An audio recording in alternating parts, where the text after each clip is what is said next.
তিনি দ্রুত সেই ঝুপড়ির দিকে যায়। ভিতরে তাকিয়ে দেখলেন একজন ব্যক্তি গভীর ঘুমে ঘুমিয়ে আছে।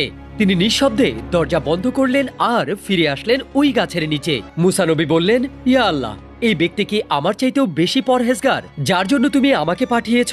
আল্লাহ জবাব দিলেন, না মুসা, সে আমার নাফরমান বান্দা, যার উপর আমি অনেক নারাজ। মুসা নবী হতবাক হয়ে জিজ্ঞাসা করলেন, তাহলে আপনি আমাকে কেন পাঠিয়েছেন? আল্লাহ বলেন, মুসা, যদি বৃষ্টির একটা ফোঁটাও তার শরীরে পড়তো তাহলে সে আমার নাম নিয়ে আমাকে ডাকতো, আর আমি আমার নামের লাজ রাখার জন্য তাকে ক্ষমা করে দিতাম। মুসা নবীর চোখে তখন কিছুটা পানি চলে এসেছিল। তিনি বলেন, হে আল্লাহ, নিঃসন্দেহে আপনি সবচাইতে বড় ক্ষমাদানকারী। আল্লাহু আকবার।